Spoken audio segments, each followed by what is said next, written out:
अब आप देखें कि मैं आपको बता रहा था कि these are the many polypeptide chain. Many polypeptide chain में in case of the quaternary structure जो इंट्रैक्शन आ रहा है वो हाइड्रोफोबिक, मैं पहले बता चुका था आपको कि हाइड्रोफोबिक से मुराद वो तमाम के तमाम अमाइनो एसिड हैं जो वाटर लवर नहीं हैं, वो सेंट्रल बोरेड होते हैं। तो आप देखें ये हाइड्रोफोबिक अमाइनो एसिड हैं और ये जो इंट्रैक्शन है इसे हम हाइड्रोफोबिक अमाइनो एसिड इंट्रैक्शन कह रहे हैं। अब बहुत सारे स्टूडेंट्स का क्वेश्चन आ जाता है कि सर क्वाटरनरी स्ट्रक्चर में बॉन्डिंग क्या है। तो देखें as a MCQ point of view, अगर तो हाइड्रोफोबिक इंट्रैक्शन आया हुआ है तो आपने टिक करना है हाइड्रोफोबिक इंट्रैक्शन। अदरवाइज अगर आप इन जनरल देखें तो many tertiary structure actually are making quaternary structure.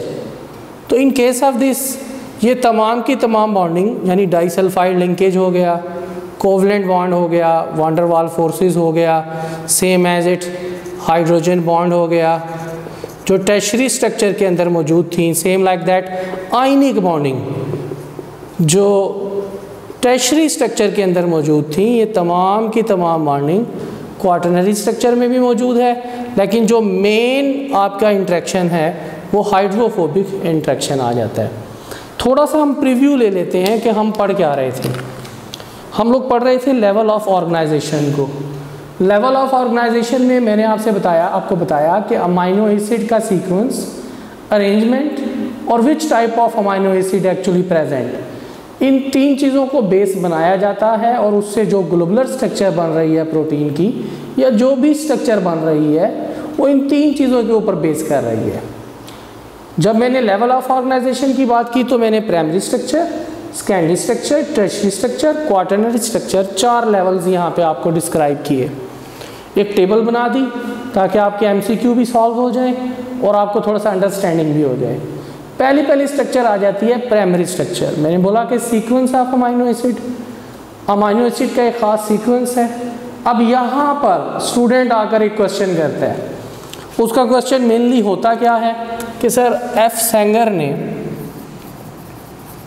या निकोलसन ने, आप जानते हो कि निकोलसन स्टडी कर रहे थे हीमोग्लोबिन को, लास्ट टाइम आपको बताया था 10 ईयर्स स्पेंड किया था।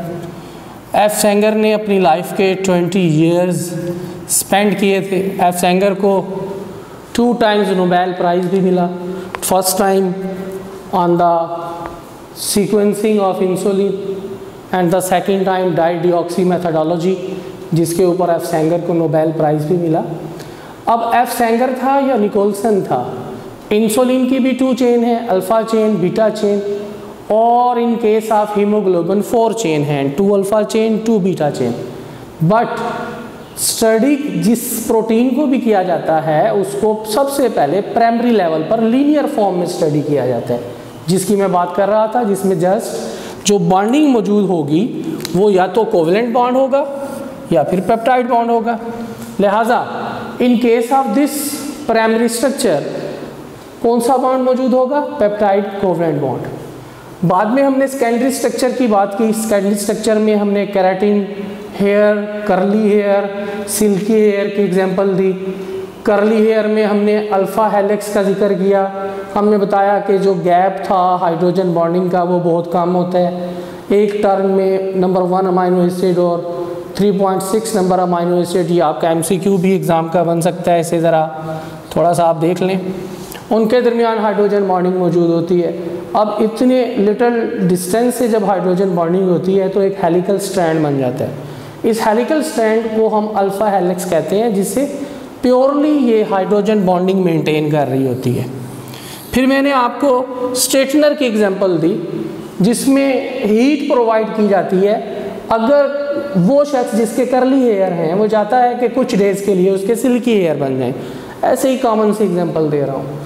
तो ये जो 4th बैक आपको क्रिस क्रॉस अरेंजमेंट नज़र आ रही है बीटा प्लेटेड शीट में, इस पोजीशन में आने के लिए अल्फ़ा हेलिक्स में मौजूद जो इंतहाई नियरेस्ट जो बॉन्डिंग आपको नज़र आ रही है हाइड्रोजन बॉन्डिंग की, उसे हीट जो है वो क्या कर रही होती है? ब्रेक कर रही होती है।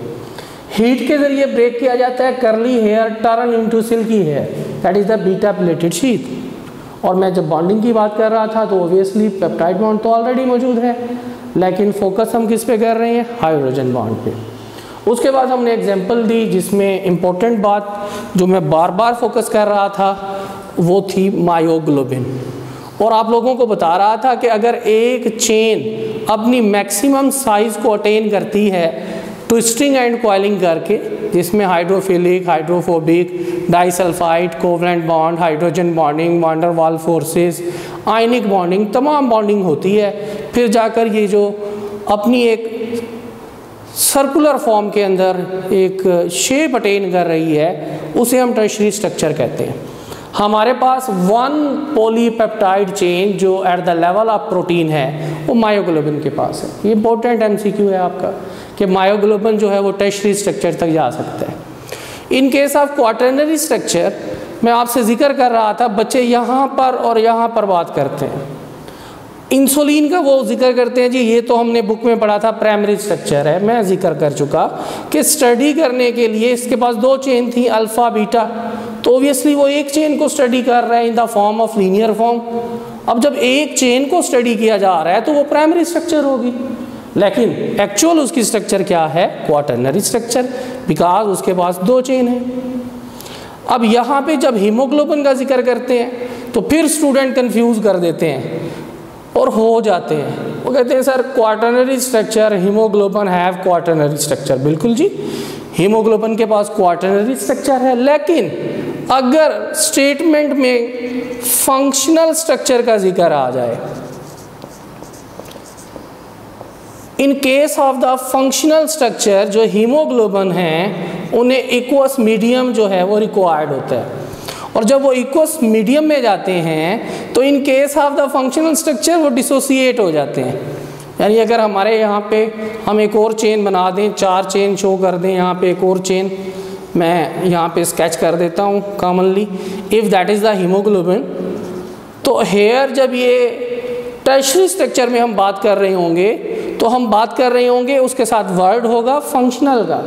तो फंक्शनल स्ट्रक्चर ऑफ हीमोग्लोबिन के जब हम जिक्र करेंगे तो इसका मतलब क्या है कि उसकी जो मैनी पॉलीपेप्टाइड चेन है, जो अमूमन मैंने बोला 2 अल्फ़ा हैं और 2 बीटा हैं, वो डिसोसिएट हो रही हैं, ये 2 बीटा, और वो डिसोसिएट होकर टूट रही हैं, उनके दरमियान जो हाइड्रोफोबिक इंटरेक्शन है वो टूट रहा है। क्यों? क्योंकि वाटर के मीडियम में आ गए। जब हीमोग्लोबिन के साथ वर्ड फंक्शनल होगा तो उसकी स्ट्रक्चर क्या हो जाएगी, टर्शियरी स्ट्रक्चर हो जाएगी।